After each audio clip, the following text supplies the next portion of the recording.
gaan nou in kort net so kort verduidelik wat die metode is vir 'n begripstoets te beantwoord. Nou hier gebruik ek die begripstoets wat ons kinders in graad 8 in kwartaal 1 geskryf het.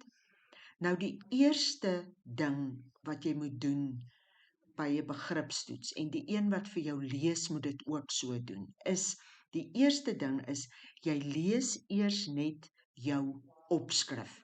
Nou hier is jou opskrif, jou slimfoon laat jou slegter as 'n goudvis fokus. Dit is nou die opskrif wat jy nou gelees. Jy lees net die opskrif. Maar dit bly nie nou net daarby nie, want dit gaan nie oor, jy lees daai opskrif, maar jy moet daaroor dink. Want sonder dat ons weet, word die paadjies in die brein nou geaktiveer om nuuskierig te raak. Al dink jy verkeerd, dit maak nie saak nie. Feit is net, jy het nou gelees, jou slimfoon, en jy weet nou wat jou slimfoon is, laat jou slegter as 'n goudvis fokus. Nou wonder waaroor gaan hierdie stuk? Dit gaan seker iets om te sê dat jou foon jou nie goed laat wees nie, maar hoe kom hulle nou by 'n goudvis uit? OK, jy daaroor gedink. So jy lees die opskrif, jy dink daaroor.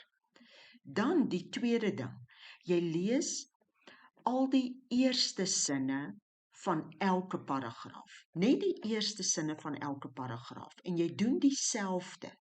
As jy die eerste sin van paragraaf 1 lees, al is dit kort, al is die sin die hele paragraaf, maar hier's 'n kort sin. Kyk 'n goudvis stip in die oë. OK, hulle wil nou vir ons iets sê hulle wil seker vir ons iets verduidelik. Kyk 'n goudvis stip in die oë. Dis al, jy wonder maar net 'n bietjie daaroor, jy dink daaroor. Goed, nou paragraaf 2.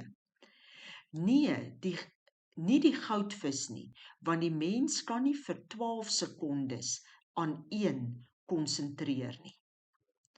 OK, hulle sê nou hier iets van die mens wat nie kan konsentreer nie. Verstaan jy? Jy lees die eerste sin van jou elke paragraaf en jy dink daaroor. Jy wonder. Goed, die goed gaan nie sin maak nie, want jy het nou nie die hele stuk gelees nie. Maar dis juist die ding wat jou brein eers moet doen. Paragraaf 3 se eerste sin. Die gemiddelde aandagspan van die berugte swak gefokusde goudvisie is 9 sekondes, maar volgens 'n studie van Microsoft verloor die mens konsentrasie na net 8 sekondes. Goed, hulle praat van aandagspan, van 'n swak goudvis, 'n Microsoft wat iets van die mense fokus. Jy dink net, jy wonder net. Paragraaf 4 se eerste sin, en hier sien jy, dis die hele paragraaf. Microsoft het bevind dat sedert 2000 min of meer toe die selfoonrevolusie begin het, die gemiddelde aandagspan van 12 na 8 sekondes gekrimp het. OK, ja, dis interessant, Microsoft wat iets gevind het. Paragraaf 5. Gereelde gebruikers van slimfone vind dit moeilik om ontoepaslike stimulusse te ignoreer. OK, hulle praat van gereelde gebruikers van slimfone. Nou gaan daar woorde wees wat jy nie 'n cooking clue van het nie. Moenie daaroor worry nie. Jy gaan op 'n stadium kan aflei wat dit beteken. Stimulus, slimfone vind dit moeilik om ontoepaslike stimulusse te ignoreer. So ontoepaslike beteken seker nie toepaslike as jy 'n stimulering kry te ignoreer. Jy verstaan niks daarvan nie, ek ook nie, maar jy gaan aan. Paragraaf 6 se eerste sin. Aan die positiewe kant het die mense vermoë om verskeie take te gelykertyd te verrig drasties verbeter sedert die aanvang van die slimfoon-era. Wow, positiewe kant. Sê hulle ook iets van fone wat positief is. Jy weet, vir my geklink asof hulle net die negatiewe wil sê. So jy dink oor dit wat jy nou gelees het. En onthou, jy gaan anders dink as wat ek nou dink, maar nie eens wat hy dink is verkeerd nie, want jou brein gaan die regte pad volg. paragraaf 7 dieselfde, nee, ek gaan nie nou tyd mors nie, paragraaf 8 weer net die eerste sin, paragraaf 9 die eerste sin.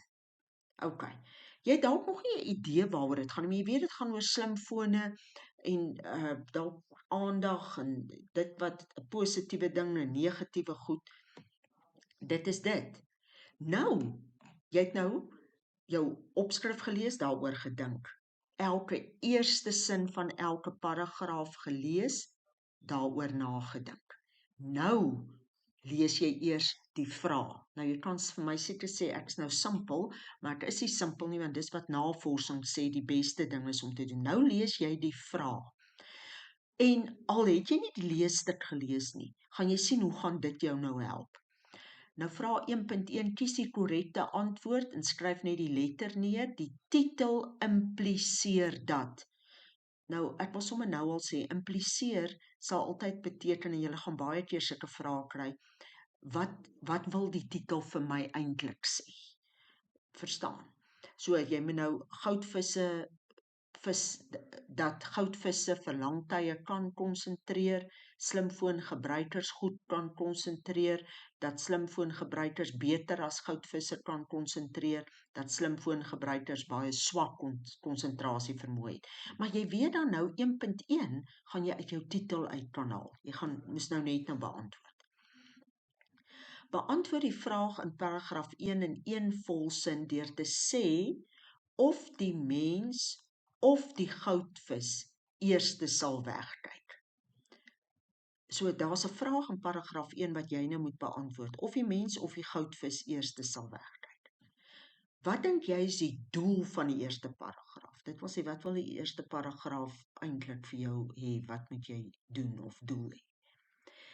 Die mens se konsentrasievermoë het afgeneem. Dis nou 'n stelling. Hoe lank kon die gemiddelde mens voorheen konsentreer? Onthou jy, ons het net nou al half iets daarvan gelees. Hoe lank kan die gemiddelde mens nou konsentreer? In ongeveer watter jaar het die afname begin? Wat is volgens paragraaf 2 verantwoordelik vir hierdie afname? Wat het gemaak dat dit afneem? Skryf 3 opeenvolgende woorde neer. En dit moet jy nou uit paragraaf 2 uit. So jy weet hierdie 1.4.4 kom uit paragraaf 2 uit. 1.5 skryf 'n woord uit paragraaf 3 neer wat met ongunstig bekende vervang kan word. Maar daai woord moet in paragraaf 3 wees wat jy met daai woord kan vervang. So 1.5 moet uit paragraaf 3 uitkom. Watter woord in paragraaf 4 suggereer dat selfone baie vinnig ontwikkel het? So in paragraaf 4 gaan daar 'n woord wees wat daai sê en dit is 1.6 gaan uit paragraaf 4 kom. Wat jy ook kan doen is om terwyl jy die vrae te lees, al daar in die leesstuk te skryf 1.6 is by paragraaf 4, 1.5 by paragraaf 3. En so lees jy nou die vrae deur, né, tot daar by die leesstuk se vrae deur. OK, nou het jy al die vrae deur gelees. En nou eers lees jy die hele leesstuk deur. Of die persoon wat hom vir jou lees hom nou deur. Jy het nou net 'n vae idee. Nou is jou brein so, daai paadjies wat jou nuuskierig maak, is nou aan die gang. En dit is hoekom, as jy nou dit gaan lees, dat jy baie die kloutjies by die oor gaan uitbring, waaroor die leesstuk gaan. So nou lees jy die hele leesstuk deur. En nou eers begin jy hom beantwoord. Want nou gaan jy mos nou weer teruggaan na die paragrawe toe.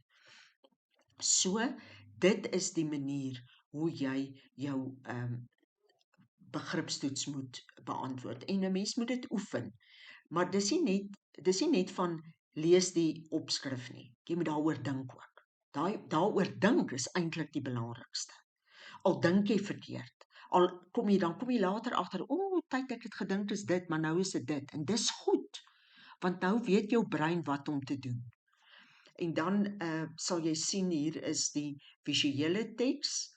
Mens met hom ook, maar as jy klaar is met hom, dan gaan jy nou visuele teks doen. Dan kyk jy nou mooi presies wat staan daar. Wiskunde les 1, breuke. By ons skool mik jy hoog. En dan, juffrou, volgens die internet beveel 6 uit 10 skole wêreldwyd nie meer huiswerk aan nie. Maart 2026. So, dis nou alles wat hier staan. En dan gaan daar nou vrae oor hierdie visuele teks wees. Maar jy doen eers jou begripstoets so. En dan, ja, dit was nou net, ek wil nou net op hierdie eenvoudige manier vir julle verduidelik hoe wat die metode is van die begripstoets, hoor. Dit is wat ek nou wou doen.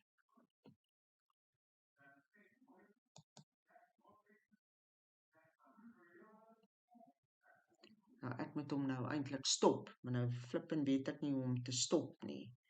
Is iets met Ctrl Shift iets. Hier kom ek. Sorry julle, ek is bietjie vertraag, maar julle, ek het dit lank terug gedoen.